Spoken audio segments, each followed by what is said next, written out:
오늘은 자라가라 시리즈 마지막인 살아가라라는 제목으로 말씀 전하겠습니다. 여러분, 우리가 살아있다는 것은 참 복입니다. 여러분들 여기 다 살아계시지요? 살아계시니까 예배 나왔고, 살아계시니까 말씀이 들리고, 여러분 오늘 여러분이 어떤 마음으로 이 예배에 나오셨는지 모르겠지만 어제 이 세상을 떠난 분들에게는 그렇게 드리고 싶었던 그 예배가 오늘 여러분 드린 예배 아니겠습니까? 정말 주님 앞에서 하루하루를 살아간다고 하는 것은 얼마나 큰 복인지 모르겠습니다. 제가 작년 12월 30일부터 우리 교회 담임 목사로 부임해서 이제 목회를 하는데 연초에 가구점을 갈 일이 있었습니다. 가구를 이렇게 보는데 그 가구점 이름이 리바트입니다. 리바트. 한국에서는 꽤 유명한, 잘 알려진 가구점이죠. 그 매니저 좀 되시는 분이 나와서 1, 2, 3층을 계속 보여주면서 이건 무슨 가구가 하고 보여주는데 제가 그냥 물었습니다. 이 리바트라고 하는 뜻이 영어로 live art라는 걸 줄여서 한 말이죠. live art, 예술적으로 살아라, 이 뜻이거든요. 그러니까 그분이 깜짝 놀라면서, 제가 이 매장에서 오랫동안 일을 했는데 단 한 명도 리바트의 그 뜻을 아는 사람을 못 만나봤다고. 예, 맞습니다, live art의 줄임말입니다 하면서 너무 놀라는데, 저는 너무 당연해가지고 물어본 건데 그분이 너무 놀라니까 제가 그걸 보고 되게 놀라버렸습니다. Live art, live art, 예술적으로 살아라. 여러분, 이왕 사는 거 예술적으로 사시길 축원합니다. Live shine, 눈부시게 살아라. 이왕 사는 삶, 여러분 다 죽은 것처럼 살지 말고 눈부시게 반짝반짝 빛나게 살아가시기 바랍니다. 옛날에 김국환 씨라고 하는 가수가 타타타라고 하는 노래를 불렀죠.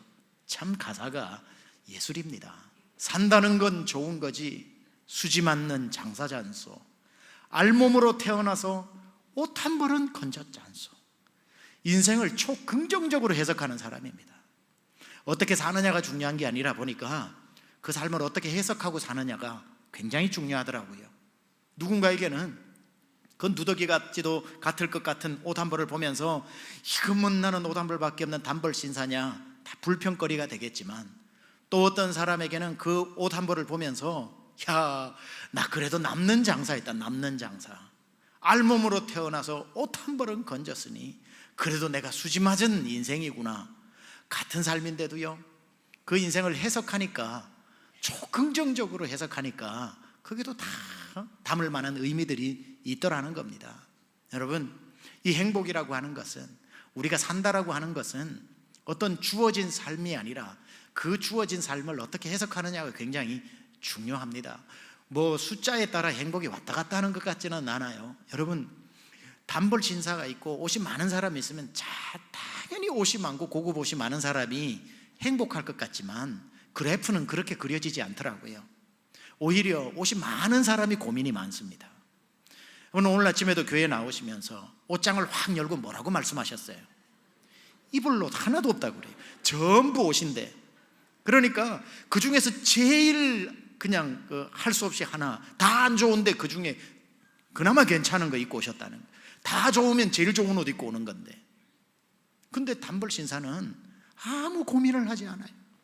고민할 게 뭐가 있어요? 아침에 준비하는데도 1시간, 2시간 안 걸립니다.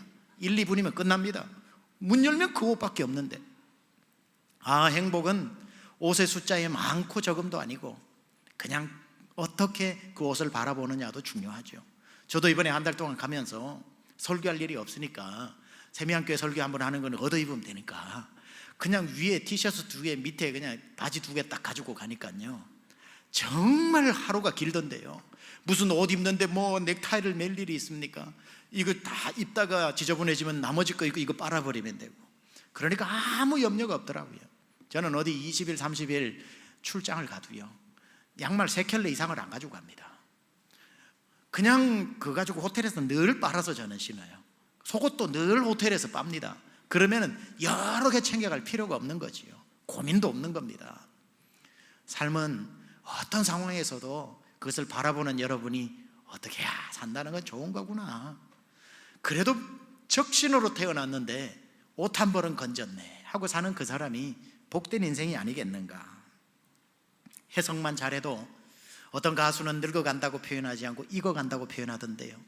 리차드 로우는 죽어간다고 말하지 않고 하늘로 떨어진다고 멋지게 표현하던데요. 여러분, 예전에 드라마 중에 얼마 전에 드라마죠. 김혜자 씨가 나왔던 눈이 부시게라고 하는 그 드라마에 그분이 이런 고백을, 시죠, 이건 거의 시입니다. 이런 고백을 하더군요. 눈이 부시게 대단하지 않은 하루가 지나고 또 별거 아닌 하루가 온다 해도 인생은 살 가치가 있다. 후회만 가득한 과거와 불안하기만 한 미래 때문에 지금을 망치지 말라. 오늘을 살아가라. 눈이 부시게 오늘을 살아가라. 대단하지 않은 그 하루가 어제 지나갔고 별것도 아닌 내일이 나를 찾아온다고 해서 눈이 부신 오늘을 대충 살아가지 마라. 이 귀한 날, 누군가는 그렇게 살고 싶었던 그날 눈부시게 한번 살아봐라. 여러분의 삶에 반짝반짝 빛나는 삶이 되시길 축원합니다. 저 호숫가에 파도에 휩쓸려 이리저리 뒹굴다가 둥글둥글해진 조약돌을 보셨습니까? 물기에 젖어있는 그 조약돌이 저 호수 뒤로 떠오르는 태양의 빛을 받아 그 조약돌 물기 위로 햇빛이 내려앉을 때 얼마나 찬란한 조약돌이 됩니까?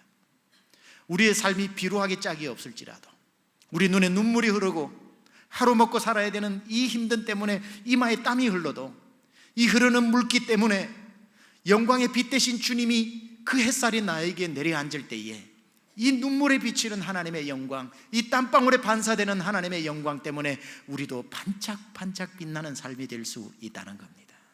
눈이 부시게 살아가십시오. 그리스도인들은 다 살아도 될 이유와 살아도 될 특권과 살아도 될 그러한 자격을 갖추고 살 수 있습니다. 그렇다면 도대체 어떻게 살아야 눈이 부시게 사는 것일까? 어떻게 살아야 반짝반짝 금방 어디서 나온 새 것처럼 살 수 있을까? 이 중에 내 삶을 돌이킬 수만 있다면 죄다 돌이켜버리고 싶은 만큼 살아온 날들이 후회되시는 분들, 아니 살고 있는 지금이 불만 가득한 분들 계십니까?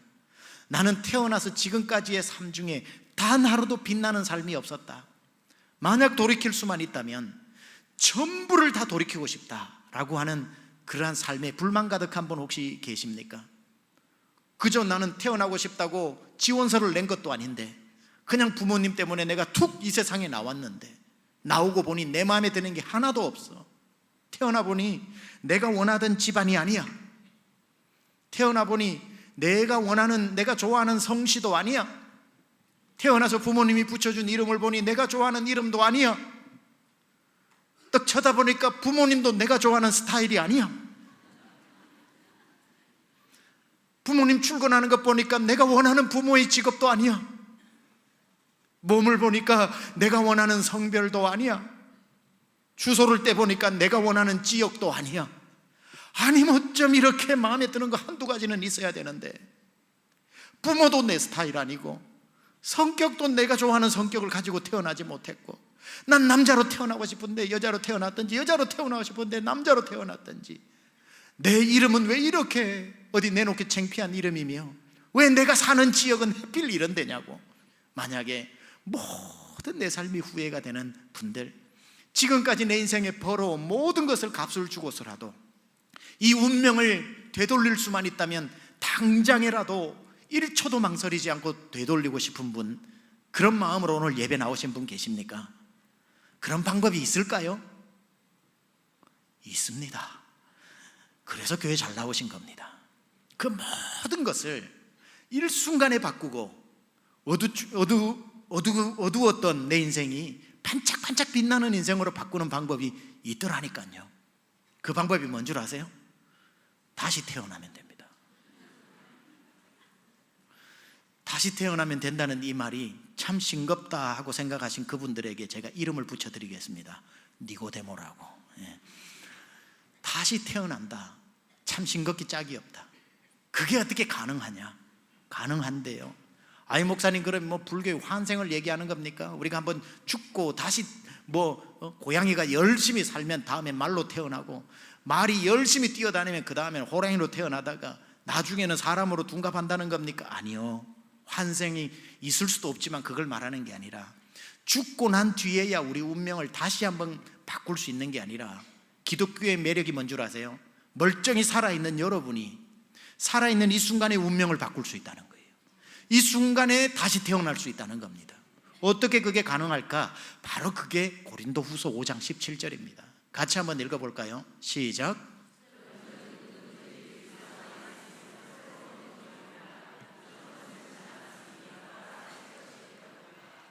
여기 보세요. 보라, 새 것이 되었도다. 반짝반짝 빛나는 삶이 됐다는 겁니다. 자, 내가 살다가 송두리째 내 마음에 들지 않는 인생을 완전히 새로운 것으로 다 바꾸고 싶다면 한 가지 방법이 있다는 거예요. 누구든지 그리스도 안에 있으면, 즉 예수님을 믿으면 그 사람은 recreation, 다시 창조되어져서 공장에 들어갔다 새 제품으로 나오는 것처럼 새로운 피조물이 되어, 내가 가지고 있었던 아픔과 과거의 상처와 나를 힘들게 했던 모든 것은, 이전 것은 지나갔으니 보라, 새 것이 되었도다. 새 거는 반짝반짝 빛나잖아요. 눈부신 인생이 된다는 겁니다. 여러분, 예수님을 믿고 난 뒤에 우리가 제일 먼저 하는 게 뭡니까? 침례를 받는 겁니다. 이 중에 침례 받지 않으신 분들은 다 침례 받으시기 바랍니다. 세례랑도 달라요. 세례는 스프링크해서 물을 뿌리는 거면, 이 세례라고 하는 씻을 세자로서 죄인데 죄인에 있는 죄를 씻는다는 개념은 baptism, 성경의 밥티조라고 하는 원어와 의미가 달라요. 여러분, 완전히 죄덩어리인데 씻어가지고 됩니까? 죄인은 씻는다고 죄가 씻겨지는 게 아닙니다. 그런 문학적 표현을 쓸 수는 있지만, 이 죄인은 어떻게 해야 되냐면 죽고 다시 태어나야 됩니다. 그게 바로 침례입니다. 물에 담그는 immersing baptism이라고 해서, 말하자면 물 속에 들어가는 것. 예수님도 침례를 받으셨지 세례를 받으신 게 아니거든요. 예수님이 요단강에서 물에 들어가는 것처럼 우린 예수 믿고 난 뒤에 침례를 받죠. 이번에 우리 산상붕괴 할 때도 많은 분들이, 우리 성도님들 침례 받으셨잖아요. 물 속에 탁 뒤로 누울 때에 그 뜻이 뭡니까? 내가 그리스도와 함께 십자가에 못 박히고 장사되어진다. 나는 죽었다는 거예요. 예수님이 십자가에 달릴 때 나도 그분과 함께 죽었다는 겁니다. 내 옛사람, 내 아픈 과거, 생각하기도 끔찍한 나의 지난 날들, 내 모든 죄, 이게 오늘 물속에 나는 다 장사 지내버렸다. 그러고 난 뒤에 다시 물에서 올라오죠. 그때 물에서 올라올 때는 부활하신 예수 그리스도와 연합하여 내가 부활하는 겁니다. 다시 태어나는 거지요. 누구든지 그리스도 안에 있으면 새로운 피조물이라, 이전 것은 지나갔으니, 상징적으로 물속에 다 장사 지내버리고, 그리고 다시 부활하신 예수님과 함께 부활하여 새로운 인생이 되는 것, 이게 침례를 말하는 거거든요. 여러분, 예수님을 믿는다면 다 침례 받으셔야 됩니다.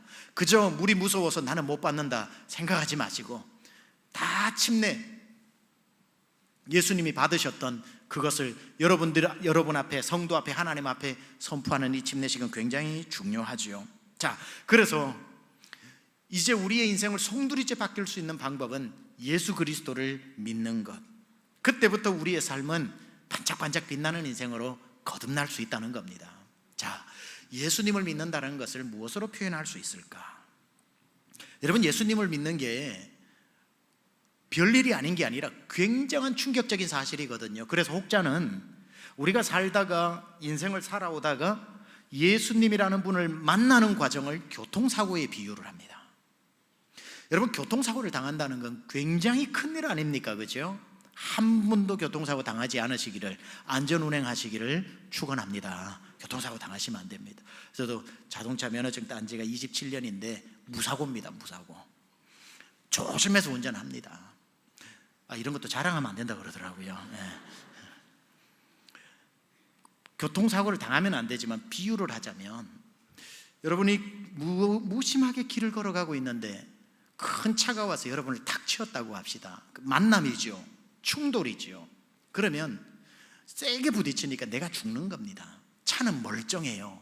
그게 교통사고라고 한다면, 여러분이 평범하게 인생을 살다가 예수님을 딱 만날 때 교통사고 당하는 것처럼 엄청난 충격적인 일이 벌어진 겁니다. 그런데 교통사고는 내가 죽고 차는 멀쩡하지만 예수님과 충돌하는 것은 좀 달라요. 딱 부딪히면 내가 죽어요. 그건 똑같아요. 내가 죽는데 어떤 일이 일어났냐면, 부딪힌 예수님 안에 있었던 생명이 내 안으로 들어와 버리는 겁니다. 그래서 예수님 만나는 그날, 나의 옛사람, 나는 죽었지만 복된 것은 전혀 없었던 생명이 내 안으로 밀고 들어와 버린 겁니다. 그래서 내가 죽고 내 안에 예수님이 살게 되는 거지요. 그때부터 내 생명으로 사는 게 아니라 예수님 생명으로 사는 것이고, 뛰는 이 심장은 내 심장이 아니라 예수님의 심장이요, 보는 이 눈은 내 눈이 아니라 예수님의 눈이요, 듣는 이 귀는 내 귀가 아니라 주님의 귀처럼 내 안에 주님이 살아계시는 이 순간부터 나는 새 피조물이 되어지는 것이고, 내가 어떤 집안에 태어났고 어떤 삶을 살아왔고 어떤 상처를 받고 어떤 기구한 인생을 걸어왔든지 간에 예수님을 만나 예수 생명이 내 안으로 들어오는 그날부터는 아무도 나에게 뭐라고 말할 수 없는 것은 예수님이 내 안에 주인 되신다는 거예요. 예수님 살아있는 그 인생을 살게 된다는 겁니다. 저는 이 엄청난 예수님을 이 자리에 앉아 예배드리는 분 중에 한 분도 예외 없이 다 마음에 모셔드리기를 축원합니다. 이것을 가장 정확하게 표현하고 있는 성경 구절이 여러분 잘 아시는 갈라디아서 2장 20절이죠. 같이 한번 봉독해 볼까요? 시작. 내가 그리스도와 함께 십자가에 못 박혔나니 그런즉 이제는 내가 산 것이 아니요 오직 내 안에 그리스도께서 사신 것이라. 이제 내가 육체 가운데 사는 것은 나를 사랑하사 나를 위하여 자기 몸을 버리신 하나님의 아들을 믿는 믿음 안에서 사는 것이다. 뭐라고 그래요? 이제 내가 산 것이 아니요, 예수님을 만난 사람은 내가 산 것이 아니요, 내 안에 누가 살아요? 예수님이 사는 겁니다. 착각하지 마세요. 나도 살고 예수님도 사는 게 아닙니다. 예수님 만나는 그 순간 나의 옛사람은 완전히 장사 지낸 바 되게 되고 내 안에 예수님만 살아 계시는 겁니다. 예수님도 살아 계시는 게 아니고. 자, 그렇다면 이제 내 안에 있는 이 생명은 내 생명이 아니니까, 예수님이시니까 우리의 삶은 어떻게 살아야 되는 겁니까? 나를 위해 사는 게 아니라 주를 위해 사는 거죠. 이제 내가 육체 가운데 사는 것은 나를 사랑하사 나를 위하여 자기 몸을 버리신 하나님의 아들 예수 그리스도를 위해서 사는 것. 이 중에 예수님 믿는 분이라면 단 한 분도 예외 없이 믿었던 그날부터 죽는 그날까지 여러분의 삶의 목적은 그분을 위해서 사는 겁니다. 나를 사랑하사 나를 위하여 자기 몸을 버리신 하나님의 아들을 믿는, 이것이 유일한 오늘 우리가 살아가는 삶의 이유와 목적이라는 것이고, 이것을 다시 한번 힘주어 강조하고 있는 똑같은 표현이 오늘 저와 여러분이 읽었던 본문인 고린도후서 5장 15절이 이렇게 말씀하고 있죠. 다시 한번 오늘 본문을 봉독합니다. 시작.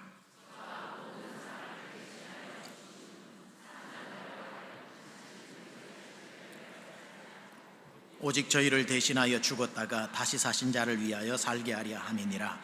다시는 자기 자신을 위해서 살지 않고, 다시는 자기를 위해서 살지 않고, 오직 저희를 대신하여 죽었다가 다시 사신 자 예수 그리스도를 위해서 살게 하려고 우리를 구원해 주셨다는 겁니다. 그리스도인이라는 게 여러분에게 붙여진 이름입니다. 그리스도인이 뭡니까? 크리스천. 그리스도인이라는 것은 그리스도를 위해 사는 사람을 말하는 겁니다. 여러분, 이 중에 그런 분 계시는지 모르겠습니다만은, 우리가 살다가 심장이 고장이 나고 그러면 심장 이식 수술을 받아야 되지 않습니까? 계시는지는 모르겠지만, 그리고 어떤 사람이 이식 수술을 받기 위해서는 어떤 사람의 심장을 줘야 되는 것 아닙니까? 그래서 살았을 때 장기 기증 서약을 하고 이제 죽는 순간에 약속한 대로 심장을 누군가에게, 필요한 사람에게 주면서 죽지 않습니까? 그러면 그 사람의 심장을 받아서 내 심장을 떼내고 넣었습니다. 심장 이식 수술만 받아도 그 사람 어떻게 살아요? 나에게 심장 준 사람에게 고마움을 잊지 않고 삽니다. 뛰고 있는 심장 소리가 들릴 때마다 나에게 심장을 준 사람에게 고마움을 잊어버리지 않고, 더하여 나에게 심장을 죽었던 그 사람이 천국에서 날 내려다보고 있을 텐데, 내 삶이 바람직하지 않으면 그렇게 살라고 내 심장 준 줄 아냐고, 그분에게 미안해서라도 심장 중 그 사람이 주기를 잘했다는 그 은혜에 보응하기 위해서라도 열심히 살지 않습니까? 그런데 하물며 심장 하나가 아니라 전 생명을 우리를 위해 내어주시고 대신 죽어주시고 그분이 죽고 날 살려주신 예수님이 내 안에 계시다면 우리는 매일매일 나 살리려고 죽으신 예수님의 그 은혜를 기억하며 그분을 위해서 사는 것이 당연한 것 아니겠습니까? 굳이 비교하자면. 그래도 자기 기정하셨던 그분은 생명이 다하여 죽을 때 죽은 것 아닙니까? 어차피 죽는 생명을 의미 있게 쓰자고 주고 죽은 것 아닙니까? 예수님은 어떻습니까? 죽을 때에 아유 이왕 죽는 건 내 심장이나 주자 하고 살린 게 아니라 멀쩡하신 예수님이 날 살리기 위해 자원하여 죽으신 것 아닙니까? 자원하여 죽으신 것 아닙니까? 왜요? 나 살려야 되니까 자기를 죽이신 것 아닙니까? 어차피 죽어가는 생명을 나 살려주는 좋은 일에 쓴 게 아니라 멀쩡하신 주님이 아무것도 아닌 내 인생 하나 살려주시려고 자원하여 그 길을 걸으시고 자원하여 죽음의 길을 걸으신 그 생명이 내 안에 있다면 내 안에 주님을 생각할 때마다 그분의 뜻을 위해 살고 그분의 은혜를 때문에 살고 그분을 위해서라도 내 삶이 달라져야 하는 것. 예수님 믿는 사람, 오늘 제목처럼 살아가는 사람들, 살아가라. 어떻게 살아가야 되는가? 오직 나를 살려주신 예수 그리스도를 위해서 사는 것. 아무도 자기를 위해 살지 않고 자기를 위해 죽으신 예수 그리스도를 위해서 사는 것. 이제 내가 육체 가운데 사는 것은 왜 살아요? 나를 사랑하사 나를 위하여 자기 몸을 버리신 하나님의 아들 예수 그리스도를 믿는 그분을 위해 사는 것. 이게 저의 삶의 목표고 여러분의 삶의 지향점이 되어야 할 줄 믿습니다. 오늘 제목이 살아가라라고 했는데요, 복습 좀 하겠습니다. 이제 마지막이니까. 그리고 매주마다 30초짜리로 복습시켜 드렸습니다. 자라가라 시리즈 1번부터 오늘 7번까지 한번 해보겠습니다. 시작.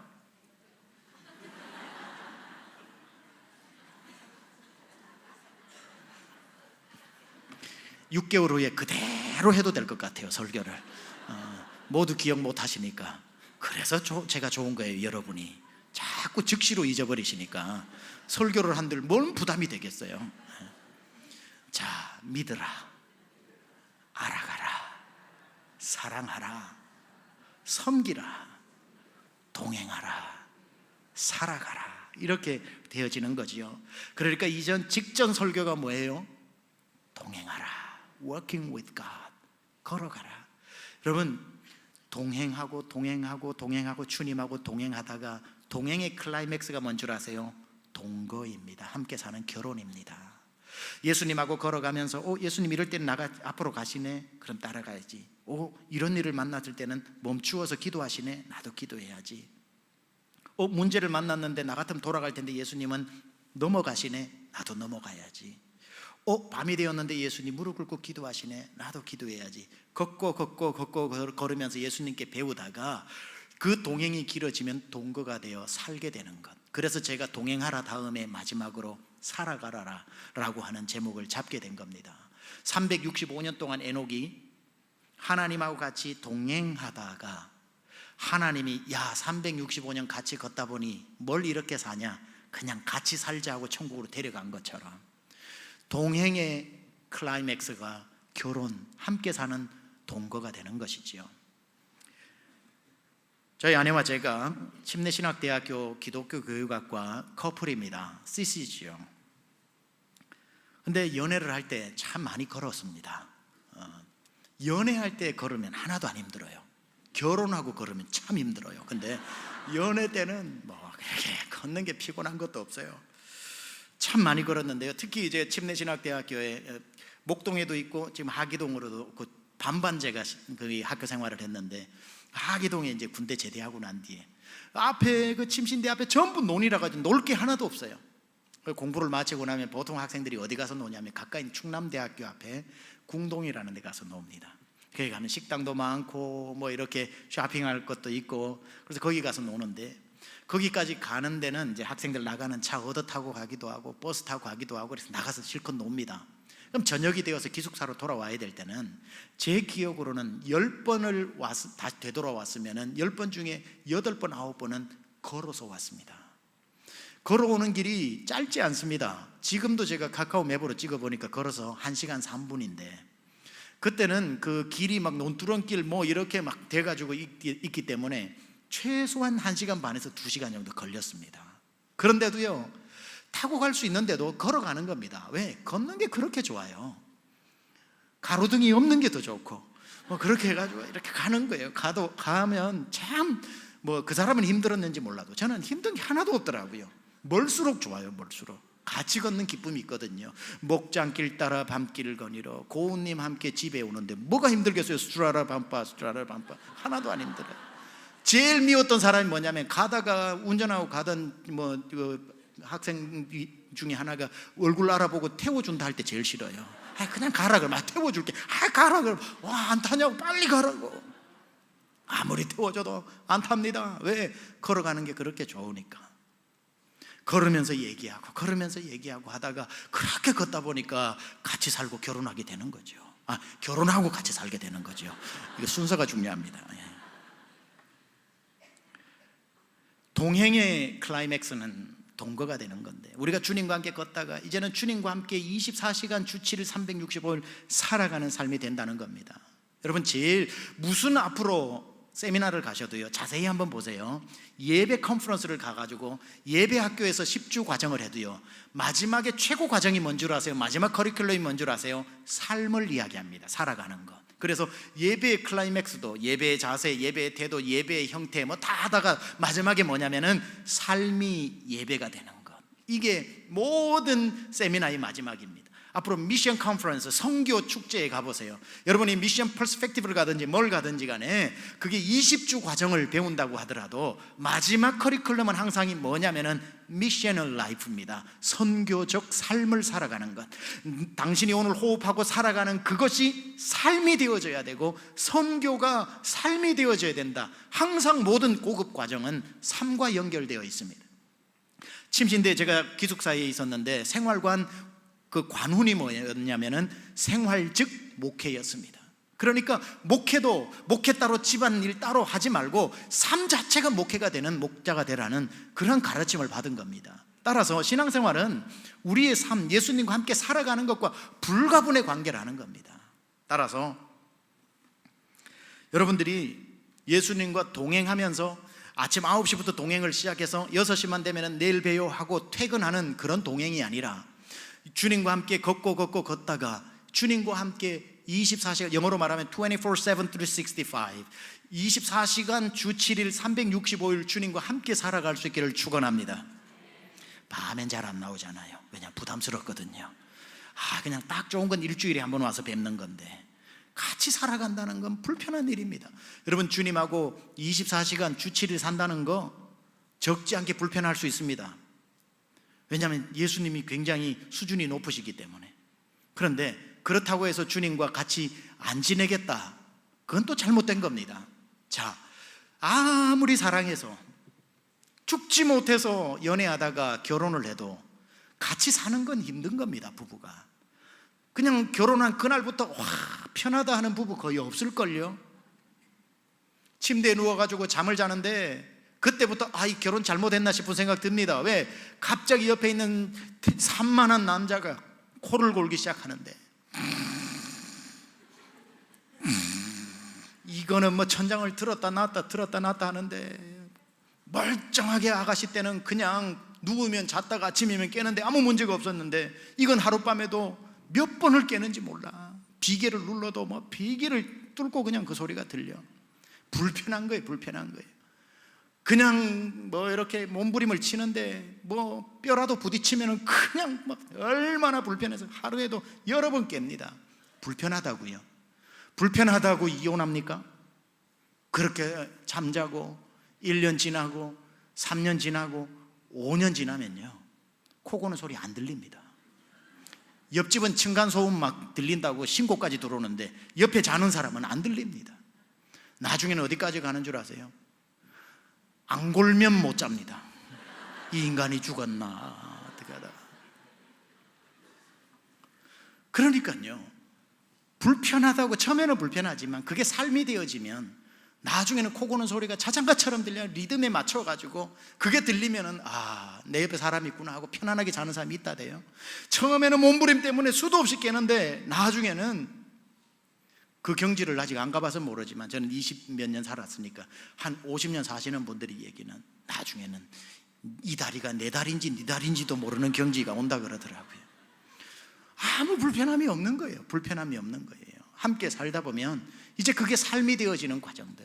주님을 모시고 내 인생에 주님이 들어오셔서 주님과 함께 동거하며 주님과 함께 살아가고 주님과 내가 함께 정말 결혼한 것처럼 동행하면서 산다는 것 불편하게 느낄 수 있어요. 그러나 주님을 멀리하지 마세요. 주님을 더 가까이 하시기 바랍니다. 그렇게 하루 지나고 이틀 지나고 3일 지나고 할 때에 그때부터 주님이 내 인생에 불편한 손님으로 오신 게 아니라 내 인생을 책임지시는 분으로 오셨구나, 날 지키는 분으로 오셨구나, 내 인생을 이끌고 가는 분으로 오셨구나, 나는 때리지기도 이분을 떠나지 않겠다는 고백이 저절로 나올걸요. 살면 살수록 나올걸요.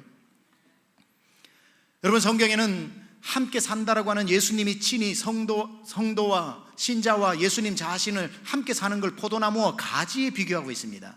이 본문을 제가 한번 읽어보고 여러분은 눈으로 따라오시면요, 오시면서 한번 보세요. 우리가 주님께 붙어서 함께 사는 게 영 시원찮거들랑 오늘부터 붙어 있지 마시고요, 붙어 있는 게 너무 좋거들랑 불만하지 마시고 딱 붙어 있어야 되는데, 요한복음 15장 4절에서 7절까지 제가 읽고 여러분 눈으로 따라오세요. 내 안에 거하라, 나도 너 안에 거하리라.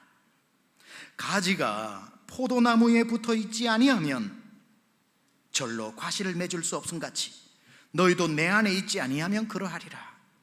나는 포도나무요 너는 가지니 너가 내 안에 내가 너 안에 있으면 이 사람은 과실을 많이 맺나니 나를 떠나서는 너희가 아무것도 할 수 없음이라. 사람이 내 안에 거하지 아니하면 나를 떠나면 어떻게 해요? 가지처럼 밖에 버리고 말라지나니 사람들은 이것을 모아다가 불에 던져 사르느니라. 너희가 내 안에 거하고 내 말이 너 안에 거하면 무엇이든지 원하는 대로 구하라. 그리하면 이루리라. 이거 읽으시고도 주님께 붙어 있는 게 영 매력적이지 않거들랑 그건 할 수 없어요. 그러나 이 포도나무 되시는 예수님께 가지가 떡 붙어 있는 것 뿐인데, 붙어 있는 그 하나만으로 주님이 내 모든 것을 원하는 대로 구하라, 원하는 대로 구하라, 그리하면 이루어 주리라고 말씀하시는 이 복이 얼마나 큰 복이냐는 겁니다. 이걸 보면서 가지가 했던 일이 뭐가 있어요? 가지가 노력한 게 뭐가 있어요?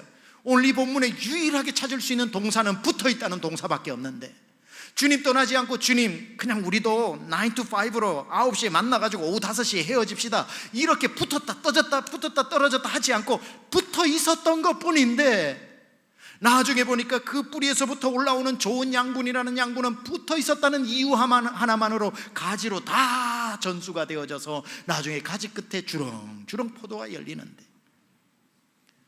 주님하고 여러분 붙었다 떨어졌다 살지 말고 꼭 붙어서 평생 살아가시기를 축원합니다. 그게 복이라는 거예요. 예전에 어떤 목사님 이런 말씀을 하셨습니다. 세상에는 뛰는 놈 위에 나는 놈 있고 나는 놈 위에 붙어 다니는 놈이 있다, 이런 말이 있었어요. 여러분 한번 생각해 보세요. 나는 새에 붙어 다니는 그 붙어 다니는 존재가 뭐가 힘들겠어요? 붙어 있기만 하면은 새처럼 날아다니는데, 우리가 주님 앞에 원줄기에 가지가 붙어 있는 것 뿐인데 능력이 가지에서 나오나요? 붙어 다니는 그 존재에 의해서 나오나요? 아니죠. 주님께 붙어 있으면 주님의 능력이 우리에게 흘러 들어오는 거지요. 주님한테 늘 우리가 떠나지 않고 붙어서 함께 사는 것 엄청난 복인 줄 믿습니다. 예전에 선한목자교회 담임하시는 유기성 목사님, 나는 죽고 예수로 사는 사람이라는 책을 쓰셨어요. 나는 죽고 예수로 사는 사람. 그 책에 이분이 이렇게 말씀을 하십니다. 나는 죽어야 되고 내 안에 예수님이 사신다는 얘기를 하면 많은 분들이 부담스러워한다는 거예요. 어떻게 그게 가능하냐고, 내가 어떻게 죽을 수 있으면 내 안에 예수님이 살면서 어떻게 신앙생활을 그렇게 경건하게 하냐고 자꾸 이렇게 질문을 한다는 겁니다. 아주 담백하게 그분이 이렇게 내가 죽고 예수가 산다는 의미가 뭔지 이렇게 밝히고 있습니다. 잘 들어보세요. 내가 죽었다고 선언하고 내 안에 예수님이 사신다는 고백은 그때부터 나의 모든 무거운 짐이 예수님께로 옮겨지게 되었다는 뜻이다. 얼마나 매력적인 겁니까? 이게 무슨 부담이 되는 겁니까? 나는 죽어버렸고 내 안에 예수님이 산다는 뜻은 내가 짊어지고 왔던 모든 짐을 그분이 져주시겠다는 뜻인데, 그 책에는 이 이야기가 나옵니다. 한 극심한 크리스찬임에도 불구하고 우울증을 겪다가 자살 시도까지 했던 사람의 이야기가 나옵니다. 그 사람이 왜 우울증이 걸렸는가, 크리스찬임에도 불구하고 왜 자살 시도까지 이르게 되었는가 보니까 모든 일을 내가 해야 된다고 생각하니까 너무너무 스트레스를 받고 우울증이 오는 거고, 내 때문에 이런 문제가 왔다고 생각하니까 자기 비관이 일어나기 시작하고, 엄청나서 이제는 내 힘으로는 이걸 이겨낼 수 없다고 생각하니까 자살밖에 생각나는 게 없었는데, 크리스찬이니까 어느 날 문득 이 생각이 들더랍니다. 내가 왜 걱정하지? 내가 왜 이 일을 하려고 하지? 나 예수 믿는 1900 몇 년도에 나 죽었잖아. 그리고 그날부터 내 안에 예수님이 살아계시잖아. 이게 깨달아지더랍니다. 그래서 이분이 손을 잡고 외쳤대요. 뭐라고 외쳤냐면, 나 아무개는 언제 죽었고 내 모든 문제는 그날 예수님께로 옮겨졌고, 그리고 중요한 건 그날 예수님이 다 해결하셨다. 영어로 Jesus paid it all. 예수님이 모든 값을 지불하셨다. 그걸 딱 깨닫고 나니까 자유함이 찾아오는 겁니다.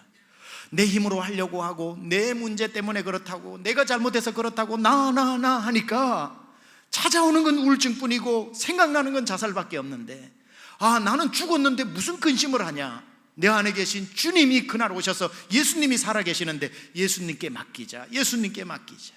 무거운 짐을 나 홀로 지고 견디다 못해 쓰러지는 사람이 얼마나 많습니까? 잘못됐다는 거예요. 그때 불쌍히 여겨 날 구해줄리 은혜의 주님 오직 예수, 그분이 계시다는 거예요.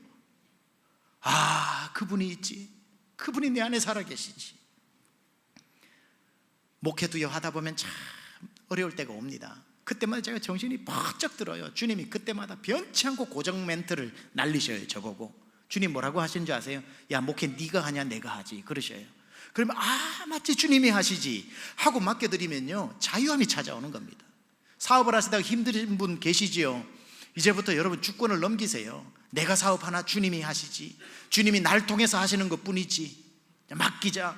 그때에 신락 같은 소망의 문이 열리기 시작하고, 그렇게 안 보이던 길이 여유가 찾아오니까 보이기 시작하고, 아무리 머리를 굴려도 떠오르지 않던 아이디어가 맡기고 나니까 자유로워지니까 여기저기서 아이디어가 막 오면서 살 길도 열리는 줄 믿습니다. 주님께 맡기는 자의 여유로 살아가는 거지요. 무책임하게 살라는 뜻 아닙니다. 제가 부임하기 전에 와가지고 한번 설교를 할 때 했던 말로 기억하는데, 여러분 찜질방 가면 써놨다는 거 기억나시죠? 맡기지 않은 물건은 책임지지 않습니다.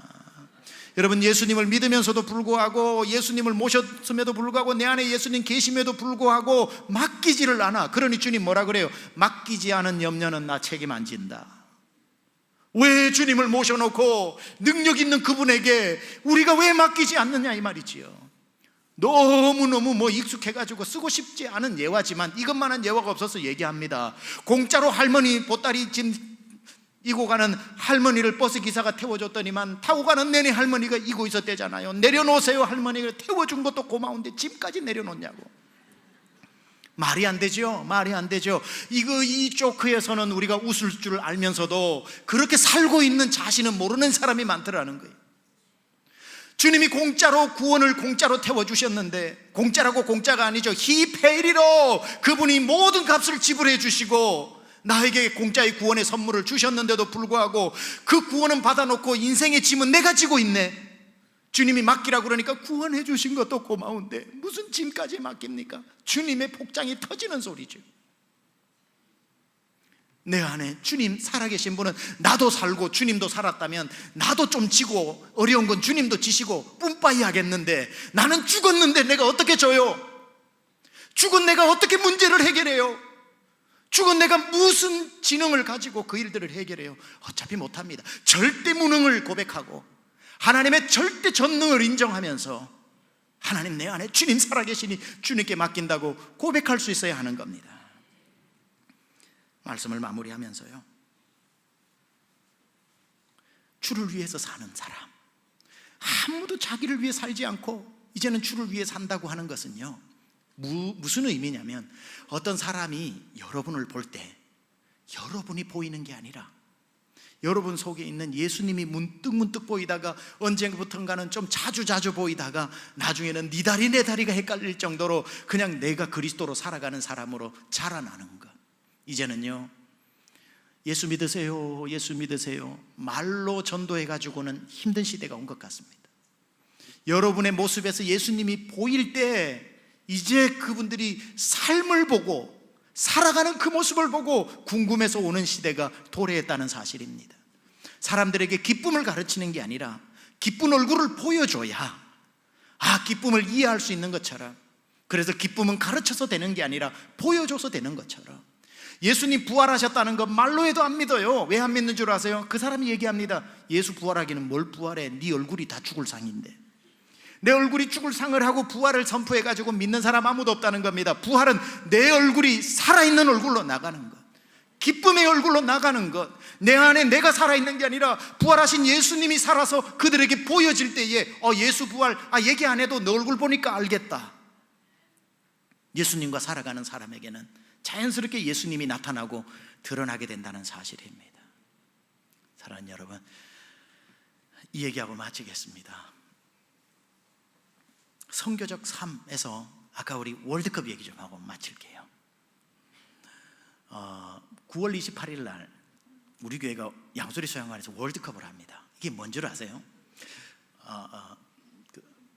다음 주에 우리가 78명 의료 선교회가 캄보디아로 갑니다. 땅끝으로 나가서 선교를 합니다.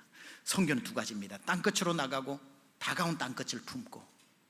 여러분, 선교를요 삶으로 살아내야 됩니다. 그게 그리스도인입니다. 내가 언젠가는 하리라, 주여 이 세상을 주님 품으로, 그렇게 해가지고 구호와 결단으로 되는 게 아니라 나가야 될 때는 나가고, 이번 여름에도 100여 명이 미국 가서 인디안 지역을 다 돌면서 선교를 하고, 이번엔 캄보디아로 가고 계속 나가고, 또 하나는 뭡니까? 제가 부임하면서부터 얘기했던 게 다가온 땅끝, 경기도 서울 지역의 다민족들 한 사람도 복음 못 듣고 지옥 가는 사람 없게 하자.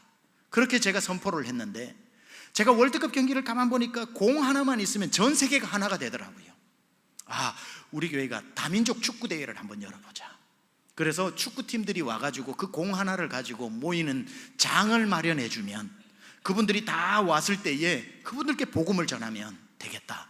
우리 다가온 땅끝을 품어야 되겠다. 그게 선교적 삶이지, 언제 30년 전으로 미루고 언젠가는 가리라 이러고 있을 수는 없으니까 오늘 이곳에 와 있는 분들에게 선교를 하자 싶어서 체육위원회에게 얘기를 했습니다. 체육위원회가 몇 달 동안 준비를 하더니만 제 속으로는 근데 그게 잘 될까 궁금했는데 준비를 너무 잘한 겁니다.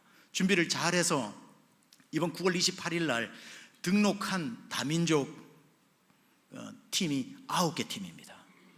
그러니까 진짜 월드컵이 되는 거죠.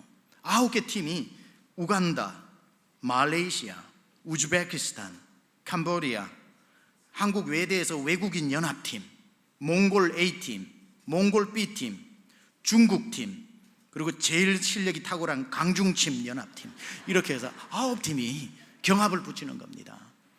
제가 꿈을 꾸고 우리에게서 온 이 하나님이 보내준 땅끝을 한번 복음 전해보자고 했는데 축구공 하나만 던져놓으니까 모이는 겁니다. 그렇게 했을 때에 이제 많은 인력들이 필요합니다. 차량 지원도 필요하고 자원봉사도 필요하고, 여러분 선교를 나중에 일로 미루지 마시고요, 우리에게 온 그분들을 한번 섬겨보세요. 거기에 완전 천국의 잔치가 벌어지는 겁니다. 강중침 힘이 있던데 우리 교회에 정말 저력이 있던데요, 되더라니까요. 그렇게 해서 그분들 중에 추첨을 해가지고 고향 가는 왕복 티켓도 주고, 불법이어서 못 가는 분들에게는, 추첨이 되는 분에게는 그 고향집 부모님 집에 가전제품도 사주고 필요한 것들도 주면서, 또 제가 이번 연초에 전도잔치 때 설교했던 그 복음 내용을 영어로 책자로 다 만들었습니다. 그분들에게 복음을 전해주고, 여전도에서는 분식집을 운영하고, 의료팀에서는 정기 건강검진을 해주면서 완전 그분들을 섬기는 겁니다. 경기는 2팀만 하니까 나머지 7팀은 경기를 기다리는 동안 우리가 서로 친구가 되는 거죠. 여러분, 축구를 하는 그날만 하는 게 아니라 그걸로 말미암아 그분들하고 우리가 관계가 형성되어지면 1년 동안 그분들의 지역으로 안산이든지 구리든지 어디든지 찾아가가지고 미니스트리를 할 수 있는 거고, 내년 월드컵 때는 더 많은 사람들이 오게 되는 것이고, 강남중앙침례교회가 이 경기 서울 지역에 와 있는 땅끝을 섬기는 이런 좋은 기회가 어디 있습니까? 선교적 삶을 살아가는 것 너무 중요한 것이고요. 여러분들이 여기에 기쁨으로 자원봉사나 차량봉사나 의료봉사나 식당봉사나 참여하셔서 우리 좋은 기회를 놓치지 않았으면 하는 바람이 있고요. 전체 운영자금을 우리 담당 사역자 가져왔는데 2,400만 원 예산을 잡았더라고요. 체육위원회 예산, 정해진 예산으로 집행할 수 있겠지만 제 마음의 소원은 이거 우리 전교인이 동참해서 열방을 섬기는 일에 선교적 삶을 살아보자 마음이 들어서, 그냥 예산으로 뚝딱 하는 이벤트가 아니라 다음 주 그 다음 주 한번 여러분 자원하는 헌금을 모아보려고 합니다. 마음에 오늘 설교를 듣다가 저 일이라면 내 평생 선교하고 싶은 마음이 있었는데 이 기회를 놓치지 말아야겠다 하는 분들은 동참하시기 바랍니다. 최근에 이 돈이 왜 생겼지 하고 갑자기 굴러온 돈이 있는데 어디에 써야 될지 모르는 분들은 바로 이때를 위함이라고 저는 또 생각해 보기도 하고, whatever it is, 그게 무엇이든지 간에 여러분, 우리 강남중앙침례교회가 우리 산상부흥회를 하면서 50개 교회를 섬겼죠. 50개 교회들을 살리는 교회, 나아가서 캄보디아 열방과 저 인디안들과 열방을 섬기는 교회, 우리 곁에 온 다민족들을 섬기면서 살아가는 선교는 구호와 다짐과 외침으로 되는 게 아니라 오늘 우리 현실의 삶에서 당장에 할 수 있는 일부터 우리가 살아가는, 자라가는 그 마지막의 클라이맥스, 예수 그리스도로 살아내는 저도 되고 여러분 되시기를 우리 주 예수 그리스도 이름으로 축원합니다. 우리 한번 이 시간에 찬양팀 올라오고 우리 다 같이 일어나겠습니다. 내가 그리스도와 함께 십자가에 못 박혔나니, 오늘 그 찬양을 한번 부르고 한번 간절히 기도하고 축도하겠습니다. 내가 그리스도와 함께 십자가에 못 박혔나니 그런즉 이제는 내가 산 것이 아니요 오직 내 안에 그리스도께서 사신 것이라. 여러분, 절망하지 마세요. 여러분, 죽었어요. 죽은 사람이 무슨 염려를 합니까? 그리스도 예수 안에 있으면 새로운 피조물인데 과거에 왜 연연합니까? 과거가 무엇이었던지 간에, 어떤 상처를 받았던지, 어떤 흑 역사가 있던지 간에 다 회개하고 주님 안에 들어온 사람들은 주님이 새롭게 빛나는 눈부신 인생 만들어준다고 하셨습니다. 나는 죽었으니 여러분 모든 여러분 안에 계시는 예수님께 맡기세요. 주님, 염려도 맡깁니다. 내 근심도 맡깁니다. 보이지 않는 내일도 맡깁니다. 하나님, 쓰러져가는 가정도 맡깁니다. 망해져가는 기업도 맡깁니다. 하나님 아버지, 주님 내 안에 살아 계시지요. 그리고 주님, 이제부터 내 삶은 주님을 드러내는 삶만 살겠습니다. 사람들이 볼 때 내가 보이는 게 아니라 주님이 보이는 그 지향점까지 제가 자라나게 하여 주시고, 내 모든 염려 주님 앞에 맡기며 나가오니 주여 오늘도 내 안에서 살아 역사하여 달라고 그 마음으로 이 찬양한 다음에 기도하겠습니다. 내가 그리스도와 함께, 내가 그리스도와 함께 십자가에 못 박혔나니. 여러분, 완전히 십자가에 못 박혀야 됩니다. 그래야 주님이 살아나십니다. 그래야 주님이 일하십니다. 그래야 주님이 능력을 나타내십니다. 오직 내 안에 예수께서 사신. 우리 다시 한 번만 찬양해요. 내가 그리스도와 함께 십자가에 못 박혔나니 나 아무개는 오늘 죽었습니다. 내 안에 주님만 살아계십니다. 주님이 하십니다. 주님이 일하십니다. 십자가에 못 박혔나니 그런즉 이제 내가 산 것 아니요 오직 내 안에 예수께서 사신 것이라. 이제 내가